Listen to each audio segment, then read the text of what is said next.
오늘 찬양 굉장히 은혜 받으셨죠? 이 자리에 우리가 와 있는 것, 서 있는 것, 주님의 은혜고, 또 우리가 이렇게 예배 드릴 수 있는 것, 주님의 은혜라고 생각을 합니다.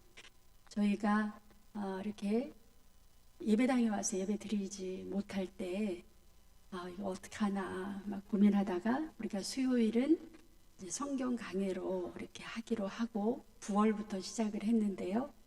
벌써 9월이 다 가고 10월이 가고 이제 11월 몇째 주예요? 둘째 주. 와, 참 빠르지요? 그래서 이렇게 우리가 2020년도 이렇게 시간이 가는구나. 이제 조금만 있으면 이제 한 달 한 반 정도 있으면 2020년이 마감이 됩니다. 우리 마지막까지 열심히 예배에 성공하는 우리 모두가 되기를 바랍니다.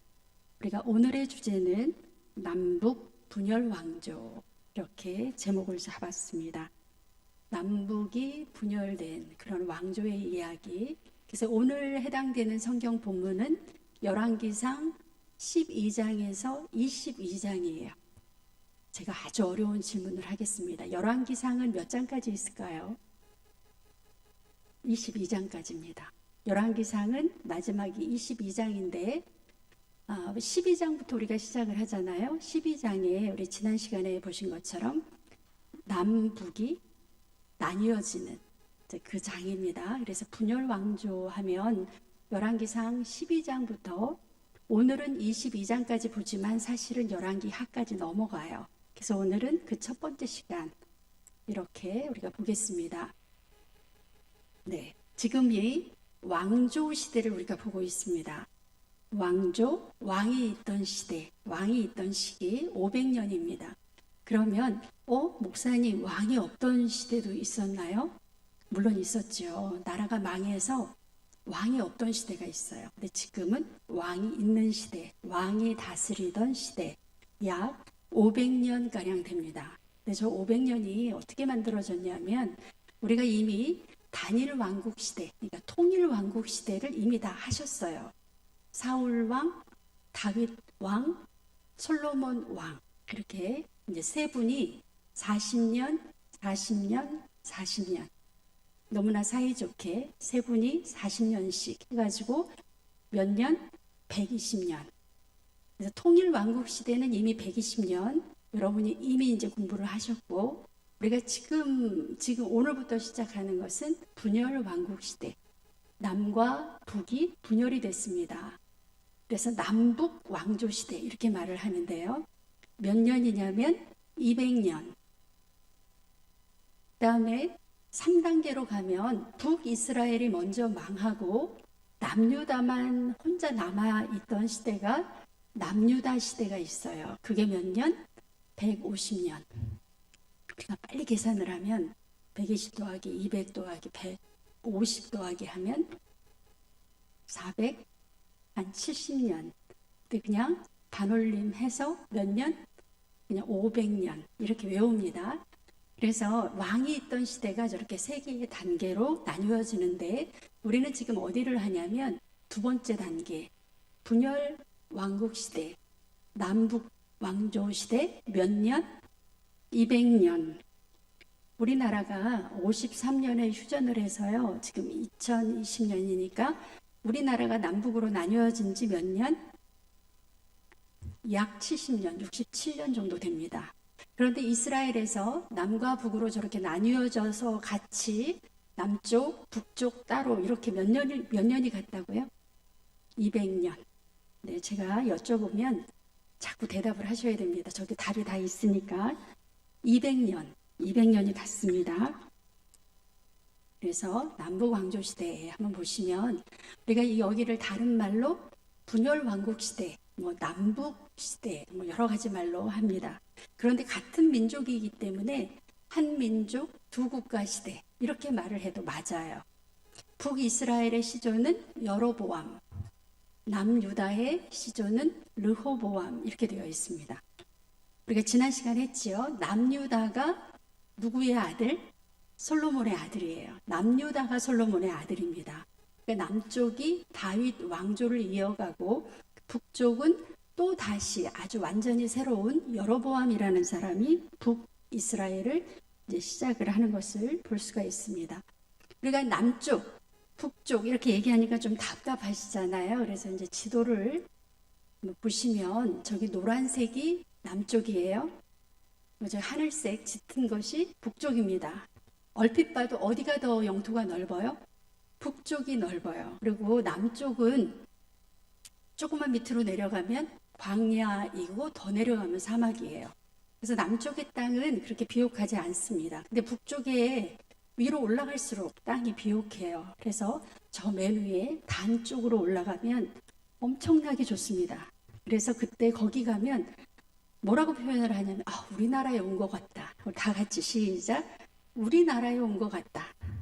이 표현은 산에 뭐가 많고 나무가 굉장히 많고 또 물이 냇가가 막 이렇게 시원하게 흐르고 산림이 울창하고 곡식이 굉장히 잘 되는 그런 쪽이 저 북쪽입니다. 그래서 남쪽과 북쪽이 나뉘어졌는데 남쪽보다는 북쪽이 훨씬 좋은 땅을 차지하고 있다.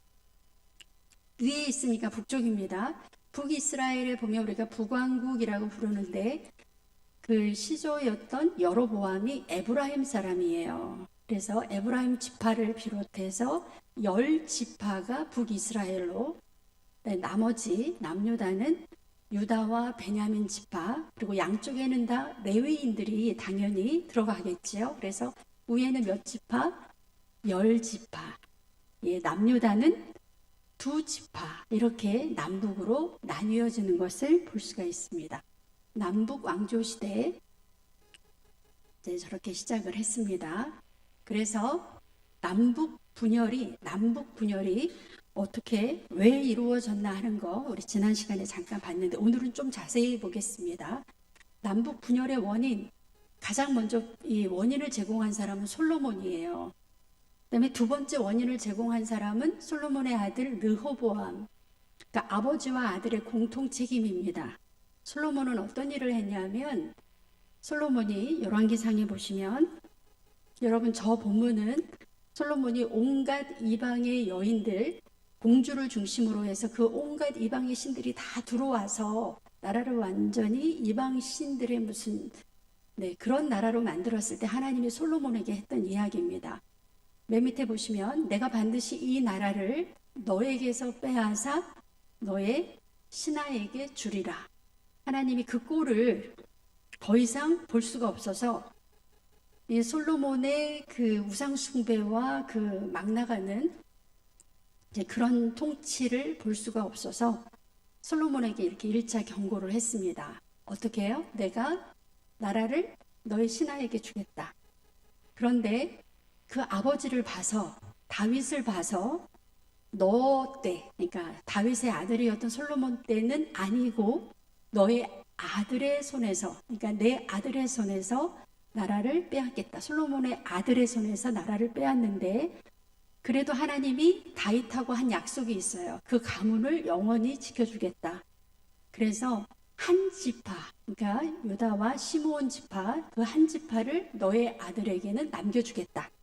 하나님이 이렇게 솔로몬의 타락을 보면서 먼저 경고를 한번 했습니다.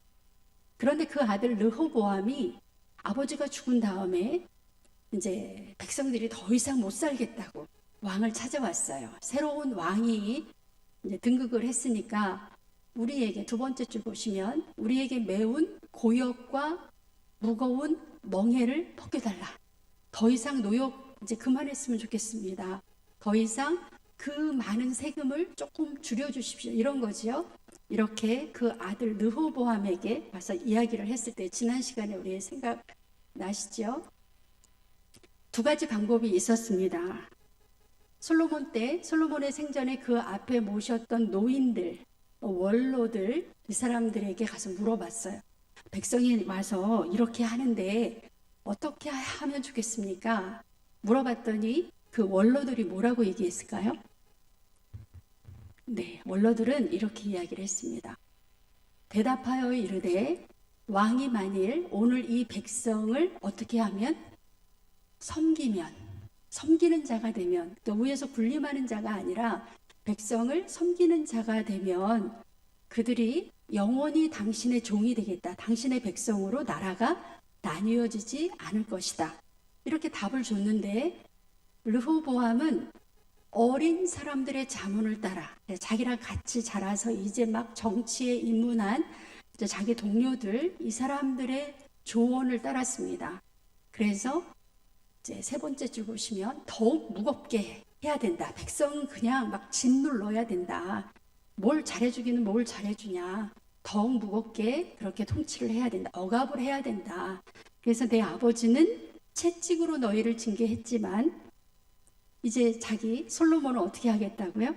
전갈 채찍으로 더 무섭게 그렇게 나라를 다스리겠다. 이렇게 답을 줬습니다.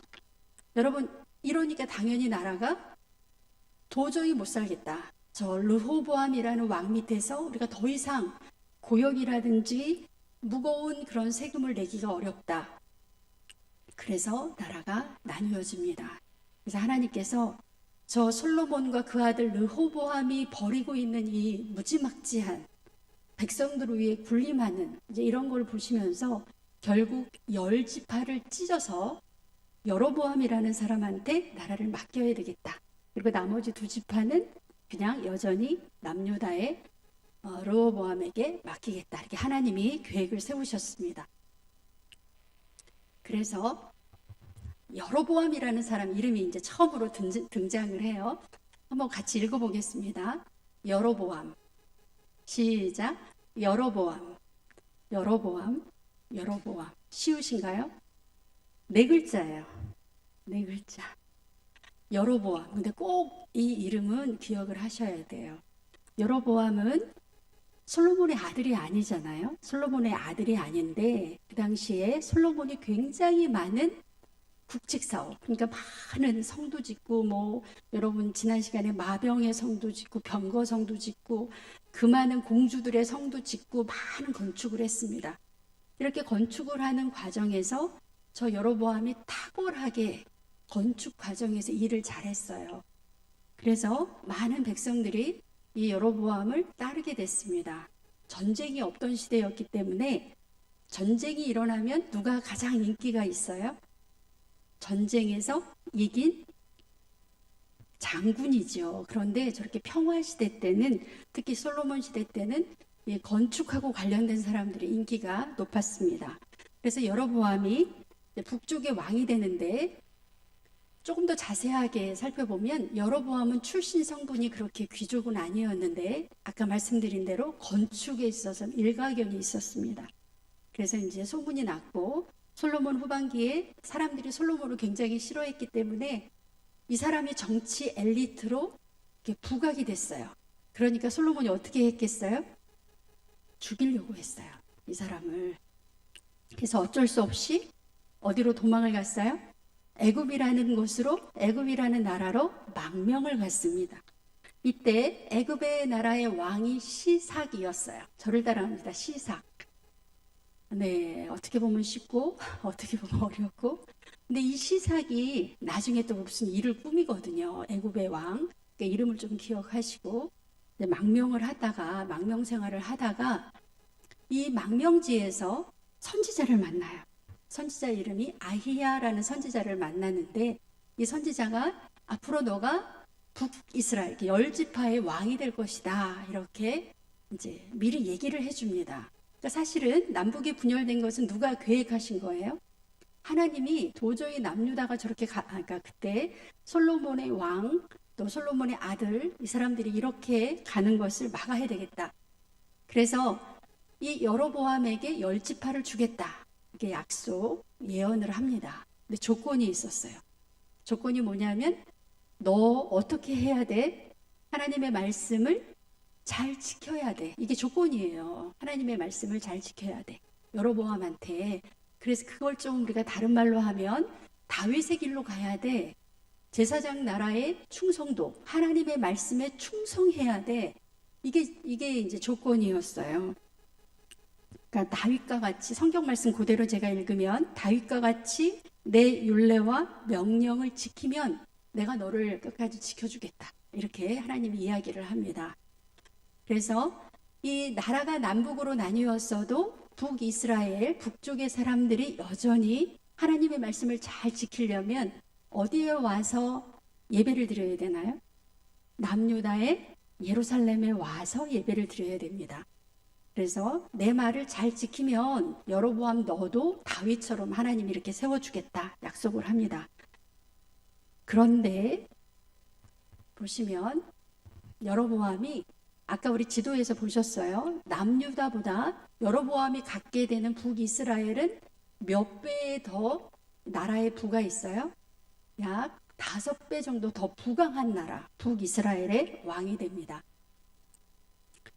그런데 이제 결론부터 말씀을 드리면 예루살렘으로 내려가는 백성들의 마음을 혹시 이 백성들이 남쪽으로 마음이 쏠릴까봐 이제 저렇게 유사 제사장 나라, 사이비 제사장 나라를 만들어 버려요.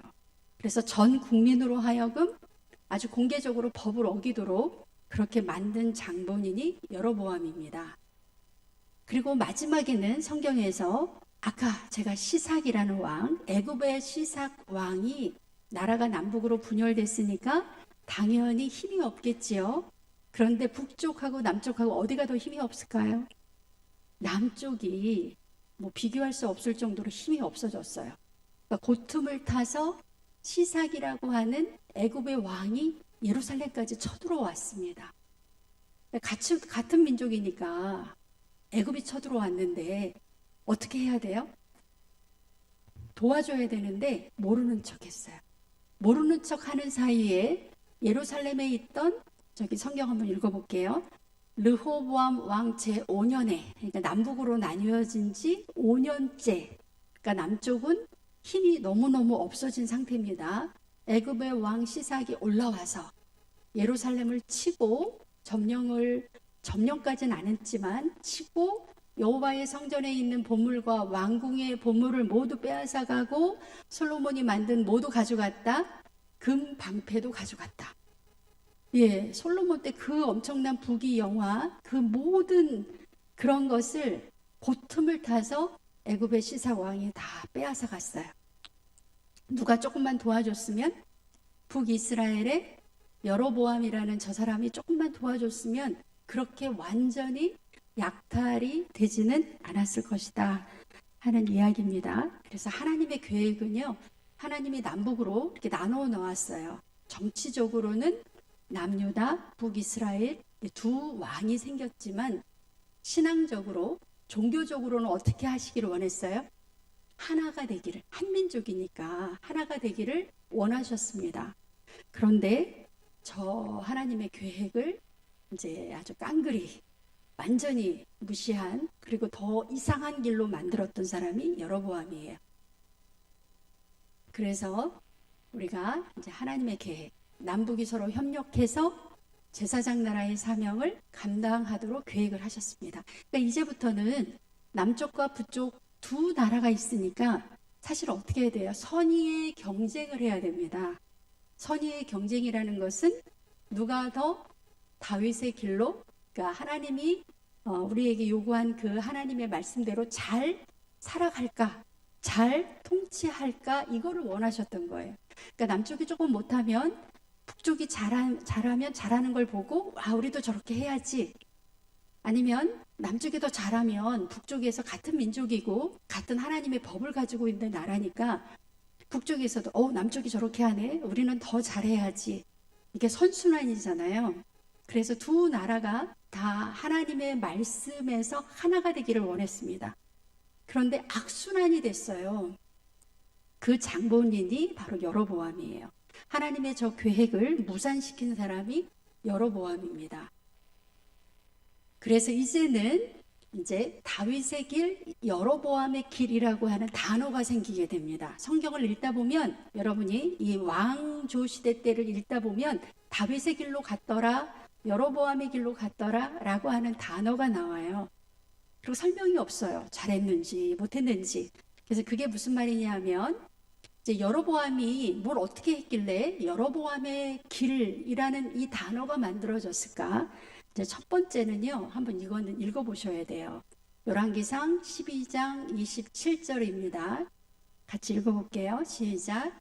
만일 이 백성이 예루살렘에 있는 여호와의 성전에 제사를 드리고자 하여 올라가면 이 백성의 마음이 유다 왕 된 그들의 주 르호보암에게로 돌아가서 나를 죽이고 유다의 왕 여로보암에게로 돌아가리로다 하고, 이게 걱정이에요.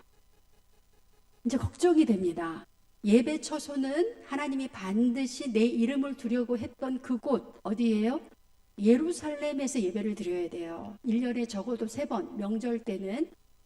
근데 그렇게 가도록 그냥 두면 나보다 남쪽에 르호보암을 더 좋아하게 되면 어떡하지? 인간적인 계산이 들어갔습니다. 그래서 특단의 조치를 내립니다. 같이 한번 읽어볼게요. 이에 계획하고 두 금송아지를 만들고 무리에게 말하기를 너희가 다시는 예루살렘에 올라갈 것이 없도다. 이스라엘아, 이는 너희를 애굽 땅에서 인도하여 올린 너희의 신들이라. 여러분, 이거는 나가도 너무 나간 거예요. 혹시 앞에 저 PPT가 안 보이시면 제가 성경을 읽어드릴게요. 이제 열왕기상 12장 그 언저리로 왔다 갔다 할 거니까는요, 제가 몇 절입니다라고 불러드리면 성경을 보셔도 됩니다. 보세요. 계획하고 두 금송아지를 만들어서, 금송아지가 하나님이 될 수 없잖아요. 너무나 당연한 이야기인데 그거를 만들어서 놓고 애굽 땅에서 인도하여 낸 그 하나님이 저 금송아지다, 이렇게 선포를 했습니다. 누가요? 그것도 왕이. 그래서 이 금송아지를 어디다 뒀냐면 열왕기상 12장 29절에서 30절을 보시면 29절에 하나는 베델에 두고 하나는 단에 둔지라.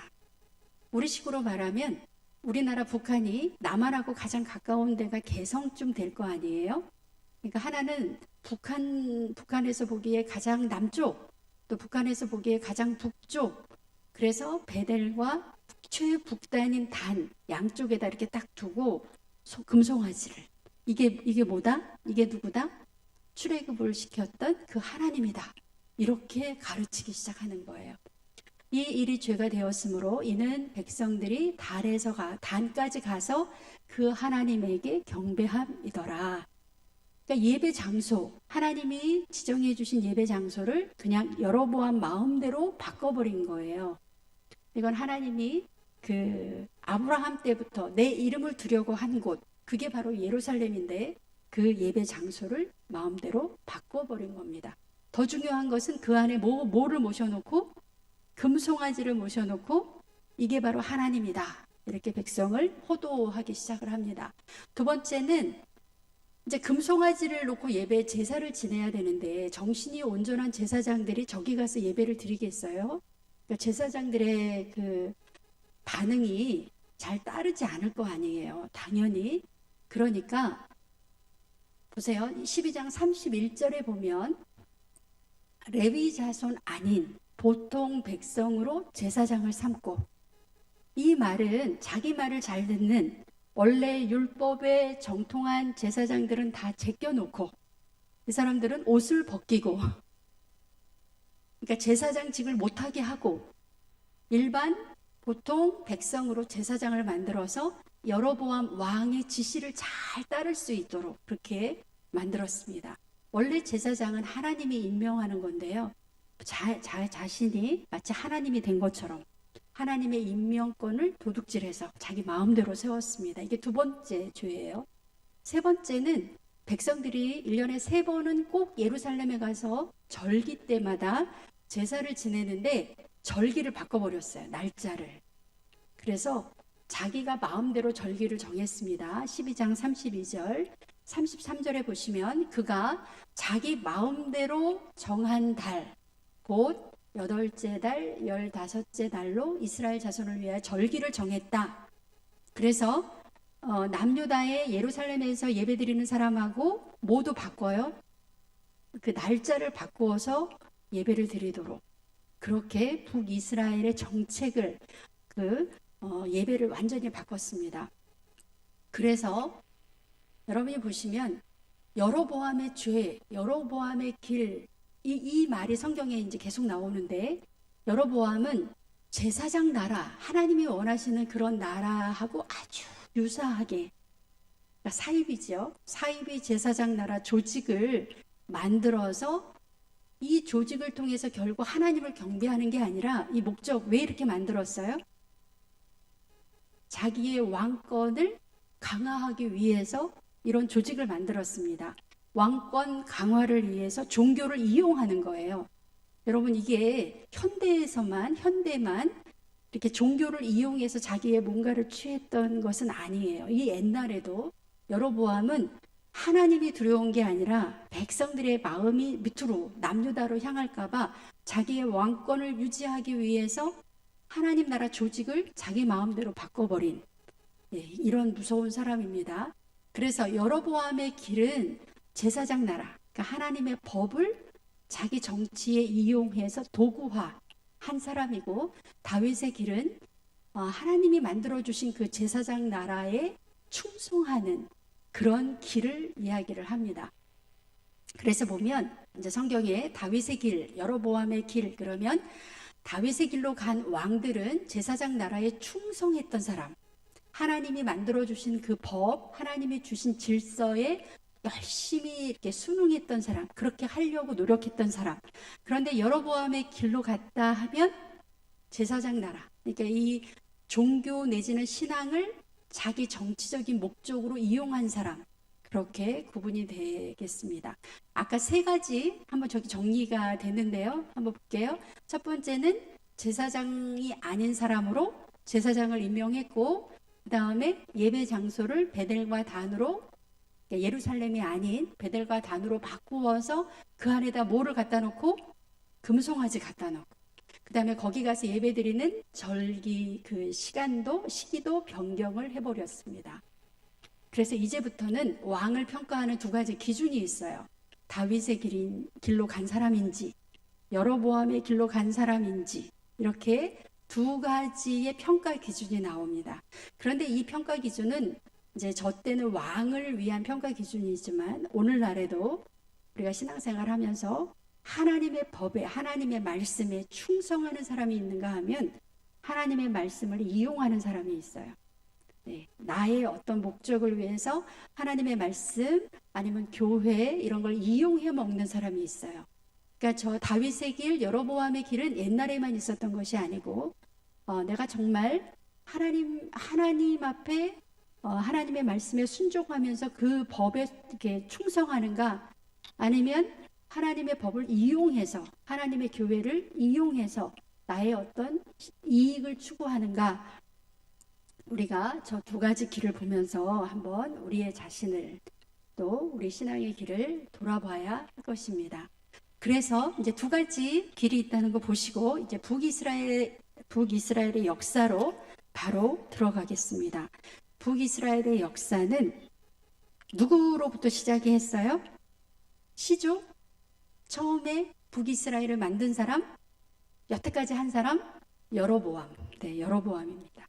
그래서 이제 여러분들은 여로보암의 길로 갔다 그러면, 이게 나쁜 사람, 나쁜 왕이구나, 하나님의 법을 우습게 생각한 사람이구나. 그런데 북이스라엘의 왕들은요, 하나같이 다 여로보암의 길로 갔어요. 몇 년 동안? 200년 동안 그냥 쭉 직진, 누구 하나 하나님의 마음에 온전하게 다윗의 길로 가려고 노력한 왕이 없었어요. 그러니까 북이스라엘의 200년의 역사는 다 어느 길로 갔다? 어느 길로 갔어요? 여로보암의 길로. 몇 년 동안? 200년 동안. 네, 잘하셨습니다. 두 번째는요, 이 여로보암 왕에서 시작해서, 그러니까 일대 왕은 여로보암이고요. 마지막 왕 이름이 나와요. 마지막 나라가 망할 때 왕 누구예요? 호세아 왕입니다. 호세아. 성경에는 뭐라 그러죠? 동명이인이 많아요. 호세아는 우리가 누구로 알고 있어요? 호세아 선지자. 그런데 호세아 뭐도 있다? 왕도 있었어요. 호세아 왕. 호세아 왕이 북이스라엘의 마지막 왕이었다. 네, 외우기 쉬우시죠? 누구로 시작해서 누구로 끝났어요? 여로보암 왕으로 시작해서 호세아 왕으로 끝났어요. 몇 대? 19대까지 갔습니다. 그런데 그 사이에 8번이나 쿠데타가 있었어요. 여러분, 200년 남짓한 역사 속에서 8번 쿠데타가 일어났으면 여러분 쿠데타 아시죠? 우리나라 역사에서도 몇 번 있었기 때문에 한번 쿠데타가 일어나면 피바람이 불어요. 그리고 이게 평화로운 정권 교체가 아니기 때문에 왕이 바뀌면 밑에 그 전 왕하고 일했던 사람 다 어떻게 돼요? 다 죽습니다. 이런 피바다가 8번이나 있었어요. 그러니까 나라가 정치가 어때요? 굉장히 불안했겠죠. 그런데 중간에 오므리 왕조, 예후 왕조가 있었어요. 네, 오므리 왕조, 예후 왕조 조금 보겠습니다. 오므리 왕조는 6대 왕이에요. 6대 왕. 그 다음에 예후 왕조는 몇 대 왕? 10대 왕이에요. 그런데 저 오므리 왕조라는 그 왕조가 붙었다는 것은 오므리의 아들 아합이 왕이 되고, 그러니까 쿠데타가 아니고 그냥 아버지에게서 아들로 순조롭게 이 정권이 이양이 됐다. 그 다음에 아합의 아들이 누구예요? 아하시아. 그대로 아버지에서 아들로 이렇게 정권이 이양이 됐습니다. 아하시아의 아들은 누구냐면 여호람이에요. 4대까지 갔습니다.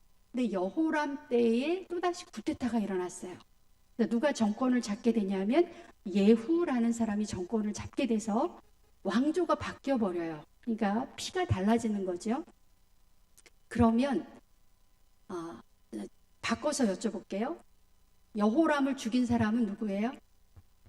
예후지요. 예후. 여호람을 죽인 사람은 예후입니다.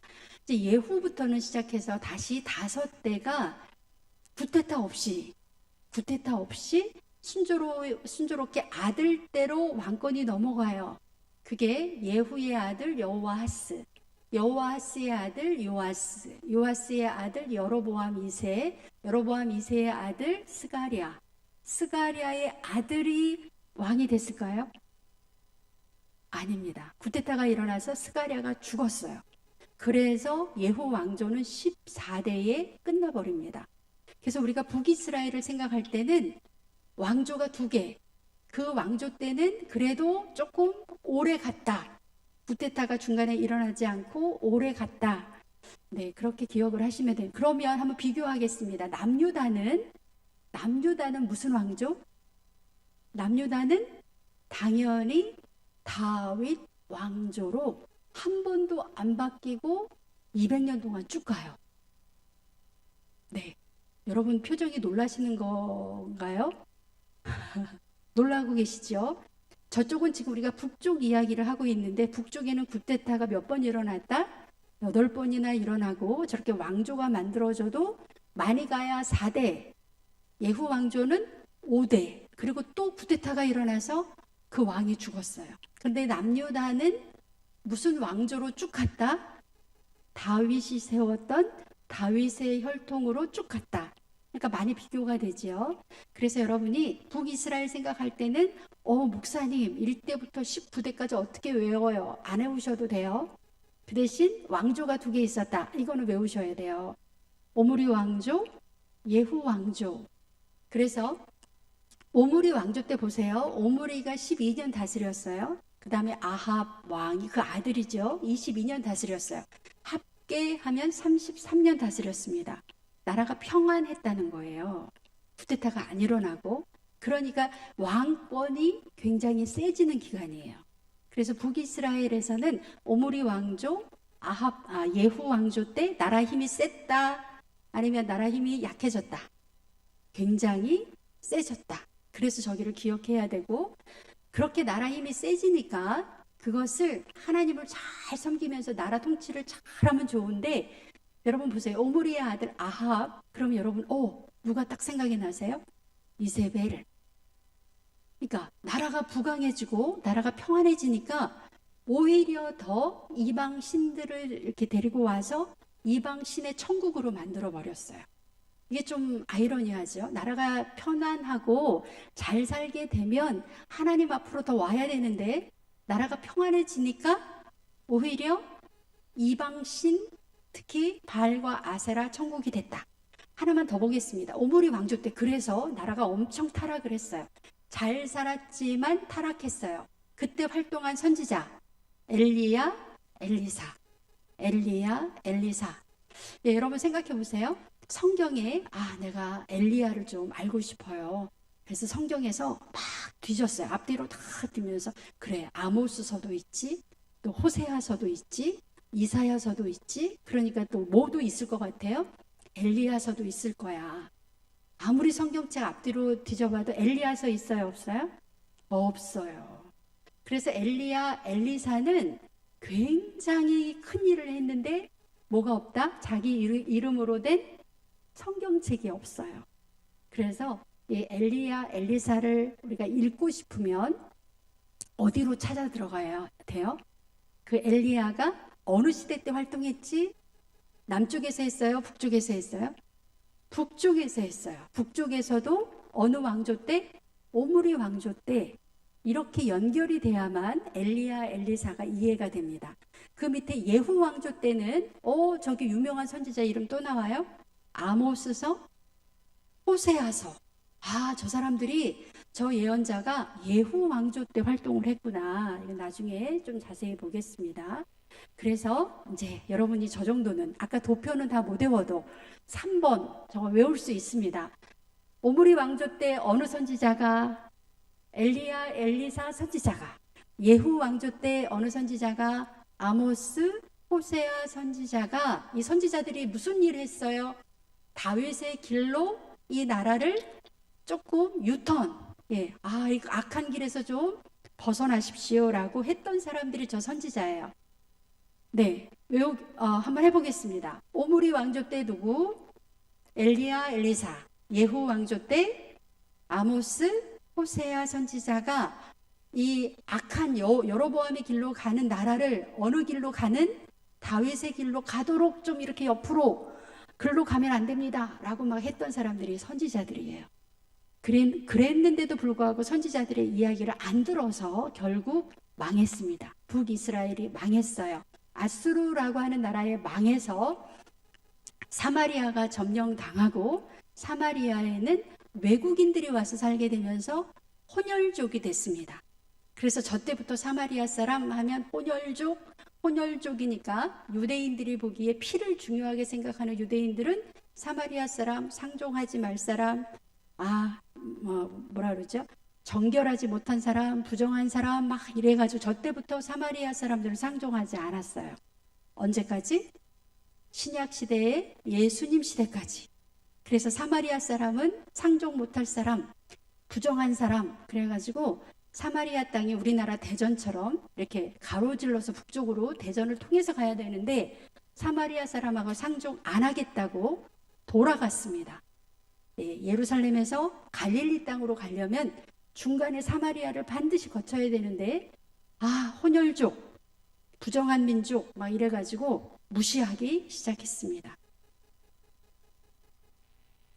네, 오므리 왕조 엘리야 사역 잠깐만 우리가 그 중에 한두 개만 보겠습니다.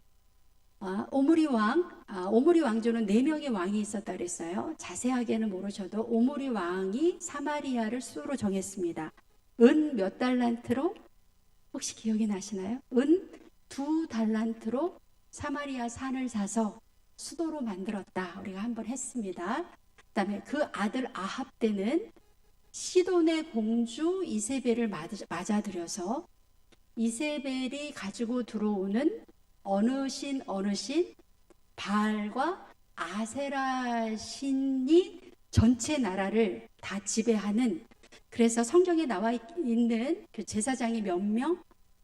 우리가 알고 있는 제사장만 해도 850명. 여러분, 제사장이 세워졌다는 것은 제단이 세워졌다는 얘기인가요? 우리식으로 말하면 예배당. 당연하죠. 그러니까 바알 신상, 바알을 예배하는 그런 제단, 그런 것이 어마어마하게 전국적으로 세워져서 이 바알과 아세라 신이 이 북이스라엘을 지배하게 되는 그런 상황입니다. 그 후에 아하시아 왕, 여호람 왕은 예후에게 살해됩니다. 여러분이 잘 아시는 드디어 우리가 너무나 좋아하는 갈멜산 이 대결, 하나님께서 도저히 이 북이스라엘의 이 참상을 두고 보지 못해서 이제 한번 하나님이 크게 일을 하셨는데, 이세벨과 그가 데리고 온 그가 그 바알과 아세라의 그 제사장들, 그쪽 선지자들 850명하고 대결을 했습니다. 우리는요, 지금 정치와 종교가 분리된 사회에서 살고 있기 때문에 이 바알과 아세라 선지자가 850명이나 됐다. 그럼 그 사람들은 종교만 지배할까요? 아닙니다. 정치 영역 모든 부분을 다 지배합니다. 그래서 하나님이 누가 참 신인가라고 하는 대결을 이제 하게 되는데, 보세요. 나라의 실권은 지금 어느 신을 섬기는 사람들이 다 잡고 있어요? 바알과 아세라 신을 섬기는 사람들이 다 잡고 있어요. 그런데 어느 날 엘리야가 딱 나타나가지고, 야, 나랑 대결해봐. 누가 참 신인지, 누가 하늘에서 불을 내리는지 한번 대결해보자. 그러면 그 사람들이 코로 방귀도 안 꼈을 것 같아요. 바로 그 자리에서 잡아서 아마 참수시켰을 것 같아요. 그런데 저 대결이 어떻게 가능해졌냐면 3년 동안 그 땅에 기근이 들었습니다. 근데 기근이 그냥 든 게 아니라 엘리야가, 이 선지자가 바알을 만나서 앞으로 3년 동안 기근이 들 것입니다 하고 탁 선전포고를 했습니다. 그런데 정말로 3년 동안 비가 안 오는 거예요. 얼마나 약이 오르겠어요? 그래서 바알 신들, 바알 제사장들이 얼마나 기도했겠어요? 그런데 비가 안 오는 거예요. 그러다가 3년이 딱 지나서 엘리야가 다시 짠 나타나서, 이제 하나님한테 정말로 제사를 한번 드려보자. 비가 오나 안 오나, 누가 참 하나님인지 우리 한번 대결을 해보자. 그러니까 지금 급한 쪽은 누구예요? 엘리야 쪽이 아니라 비가 와야 되는 이스라엘 상황이 절박합니다. 그래서 이 대결에 이제 응하게 되는 거죠. 그래서 850명하고 한 명이 대결을 하게 돼서 하늘에서 불이 내려오는 신이 참 신이다. 성경 같이 읽어보겠습니다. 열왕기상 18장 38절에서 39절이에요. 18장. 네, 보이시는 분은 같이 읽으시고, 네, 찾으셨죠? 네, 같이 읽겠습니다. 이에 여호와의 불이 내려서 번제물과 나무와 돌과 흙을 태우고 또 도랑의 물을 핥는지라. 모든 백성이 보고 엎드려 말하되 여호와 그는 하나님이시로다. 여호와 그는 하나님이시로다. 백성들이 잊고 있던 그 야훼 하나님, 맞아 그 야훼 하나님이 정말 하나님이시지 하고, 이 불이 내려온다는 전통은요, 요 엘리야 사건에서만 있었던 것이 아니고 레위기에 보면 최초의 제단을 쌓았을 때, 23절에 모세와 아론이 회막에 들어갔다가 나와서 백성에게 축복을 하고 여호와의 영광이 온 백성에게 나타날 때 24절, 불이 여호와 앞에서 나와서 제단 위에 모든 번제물과 기름을 살랐다. 그래서 온 백성이 이를 보고 소리 지르며 엎드려졌다. 그러니까 하나님의 역사가 나타날 때는 불이 하늘에서 내려오는, 이게 전통이죠. 그래서 오늘날에도 우리가 불을 받아야 된다. 네, 이렇게 많이 얘기하죠. 들어보셨죠? 우리 마음에 하나님의 성령의 불을 받고 하나님의 놀라운 말씀에 불을 받고 받아야 우리 마음이, 우리 신앙이 하나님 앞에서 정말 뜨겁게 역사하는 줄로 믿습니다. 이렇게 해서 야훼 하나님이 이겼어요. 우리 눈으로 보기에는 이겼는데, 갈멜산 이 승리를 한 다음에 바알 선지자 450명이 죽었어요. 그런데 이 개혁이 이세벨을 변화시키는 데는 한계가 있었습니다. 그래서 이세벨이 뭐라고 이야기를 했냐면, 회개는커녕 이세벨이 막 사기가 등등 해가지고, 밑에 보시면 열왕기상 19장 2절에 보시면 이세벨이 사신을 누구에게? 엘리야에게 보내어서 내일 이맘때쯤 너도 저렇게 죽을 거다, 이렇게 막 엄포를 놓는 거예요. 그러니까 엘리야가, 그렇게 많은 사람이 죽어도, 그렇게 많은 바알과 아세라 제사장이 죽어도 이 나라가 변하지 않는구나 하고 굉장히 힘이 빠졌습니다. 그랬을 때 하나님이 이 지친 엘리야에게 주신 말씀, 우리가 시간이 없어서 성경은 다 안 찾을게요. 다시 희망을 주십니다. 너 실망하지 말아라. 아직도 남은 자가 몇 명 더 있다?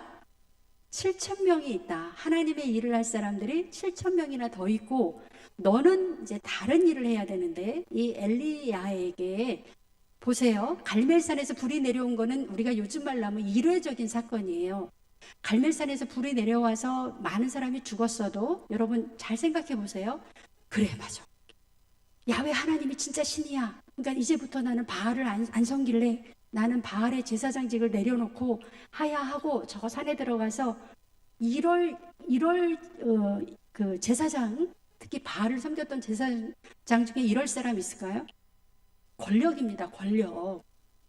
그러니까 바알이 지배하고 있던 사회 속에서 자기네들이 자진해서 그래, 야훼 하나님이 진짜 신이야.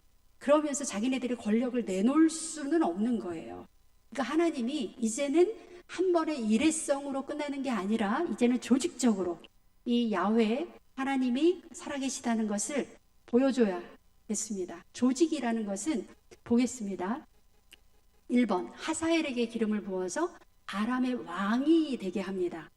두 번째, 예후에게, 아까 예후가 쿠데타 일으켜서 이 왕조를 무너뜨렸다 그랬잖아요. 예후에게 기름을 부어서 북이스라엘의 왕이 되게 합니다. 그러니까 왕을 새로 세우는 작업을 하는 거예요. 쿠데타가 일어나서 왕이 새로 세워지면 그 왕조가 아무리 힘이 세도 그 왕조랑 함께 했던 사람들은 다 죽잖아요. 이걸 이용하는 거죠. 그 다음에 엘리야 혼자로서는 도저히 이 악한 세력을 물리칠 수 없기 때문에 누구를 세워야 된다?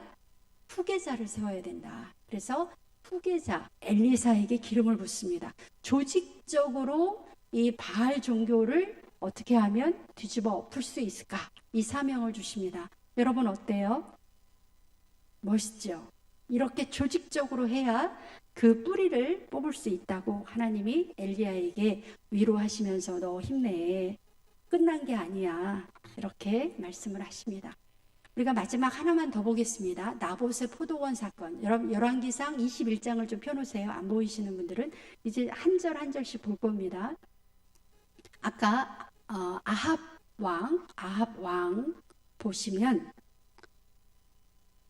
아합 왕이 2절에 보시면 아합이 나봇에게 말하여 이르되 내 포도원이 내 왕궁 곁에 가까이 있으니 내가 주어 채소밭을 삼게 하라. 나에게 주어서 채소밭을 삼게 하라.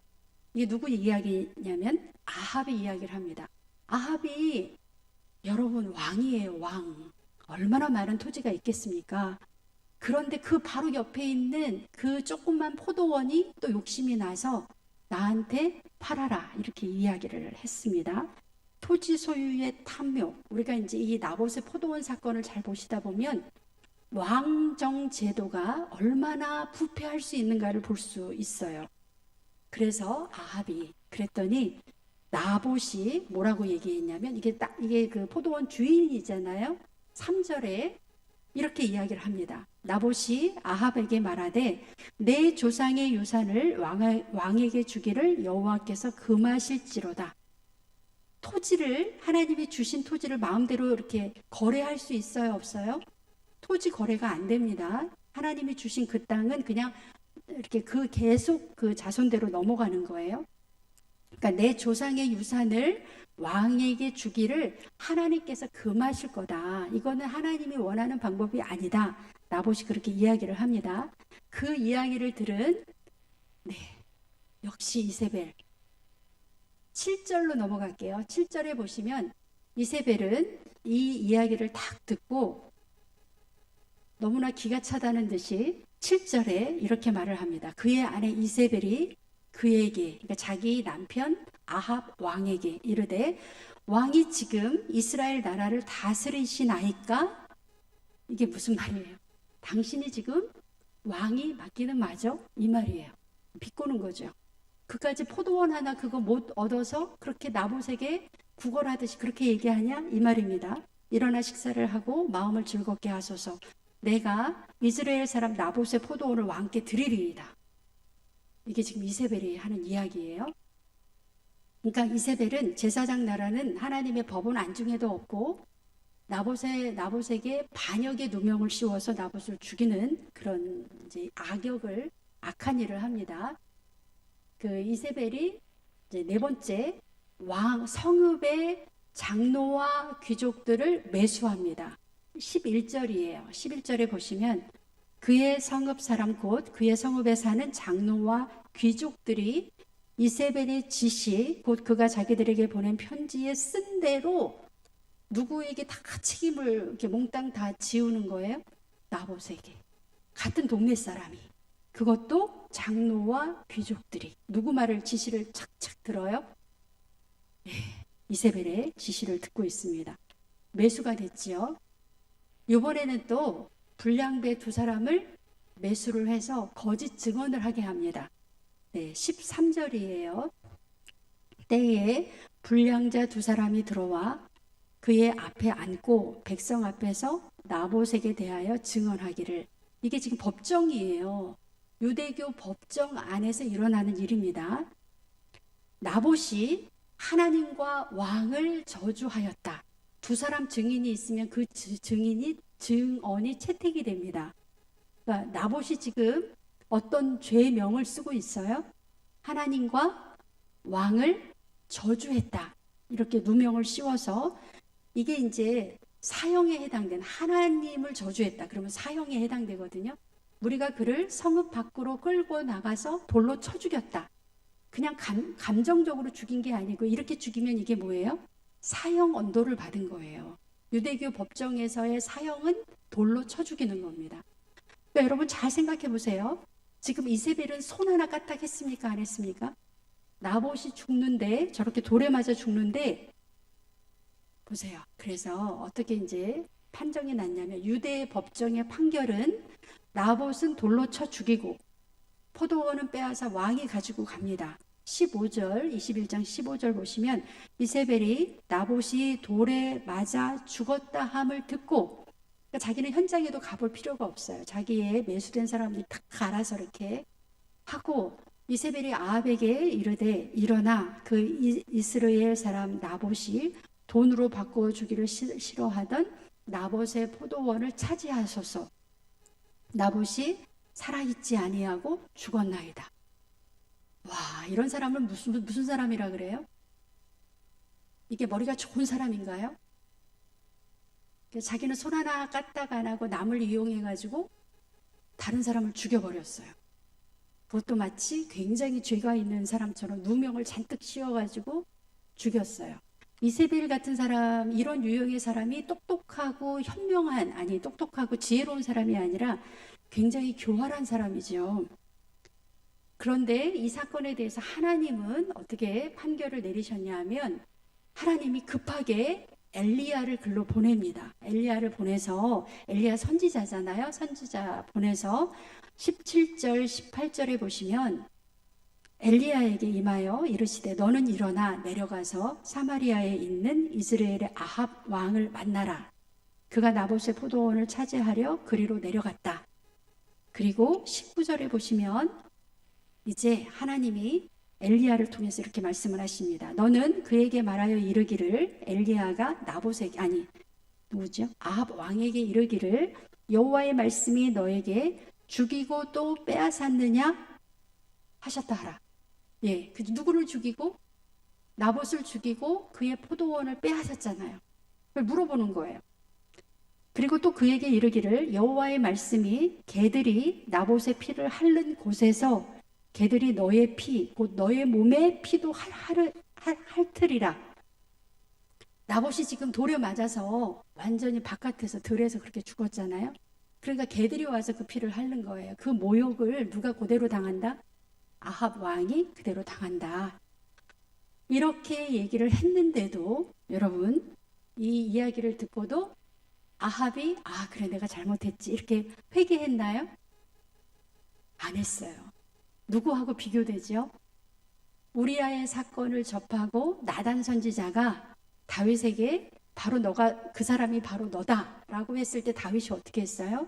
정말 철저하게 똑같은 왕인데 하나님 앞에 회개했는데, 이 아합은 그렇게 경고를 받았음에도 불구하고 그 경고에 눈 하나 깜짝하지 않고 있다가 저 경고대로 아합과 이세벨이 그렇게 처참하게 죽음을 당했습니다. 네, 오늘은 두 사람을 묵상을 합니다. 여로보암 기억이 나시죠? 하나님께서 그에게 10지파를 주셨는데 그게 모자라서 하나님이 그렇게 그를 인정하고 그에게 큰 사명을 맡겼는데 그게 양이 안 차서 만족하지 못하고 백성들이 밑으로 내려갈까봐 뭐 했어요? 금송아지 만들고 이렇게 잘못을 많이 했지요. 그래서 악인의 대명사가 됐습니다. 여로보암의 길. 그도 처음에는 하나님한테 선택받은 사람이었어요. 여로보암의 길, 여로보암의, 그러니까 우리도 우리에게 주어진 하나님이 우리를 선택해서 우리에게 주신 축복, 하나님이 우리를 통해서 또 하나님이 우리에게 주신 많은 은혜가 있는데 우리가 그 은혜에 하나님 그 축복에 얼마나 만족하고 감사하고 하나님 감사합니다. 그렇게 우리가 정말 감사로 하나님 앞에 영광을 돌리는지 아니면 거기에 하나님 조금 더요. 조금 더 갈게요. 조금 더 주세요. 하나님 나는 이 10지파 있는 북이스라엘 이 나라도 좋지만 이 나라에 더 금송아지 만들어서 나를 더 막 백성들이 위해 줬으면 좋겠어요. 이런 식의 욕심이 들어갈 때 그의 삶이 여로보암의 길이라고 하는 성경에서 최악의 아주 악인으로 대표되는 그러한 삶을 살았습니다. 또 한 사람 이 아합이라는 왕 하나님의 말씀을 모르지 않았어요. 그런데 누구의 그 아주 교활한 그 꾀임에 아합은 그대로 놀아났어요. 우리도 하나님의 말씀을 모르지 않아요. 우리도 알고 있는데 때로는 더 나쁘고 교활한 사람이 나를 이렇게 이끌어갈 때 우리 어떻습니까? 나는 아닌데 죄는 누가 짓는 거예요? 저 사람이 짓는 거니까 나는 그냥 은근슬쩍 따라가요. 그러다 보면 둘이 다 같이 멸망의 길로 갑니다. 오늘은 어떻게 나쁜 사람 이야기만 한 것 같아요. 여로보암의 길, 그 다음에 아합 왕의 이 죄를 우리가 생각을 하면서 하나님 앞에 우리가 끝까지 우리가 다른 죄의 길로 가지 않고 하나님의 말씀 안에 살기를 우리가 주님 앞에 기도해야 하겠습니다. 기도하고 우리 찬양하겠습니다.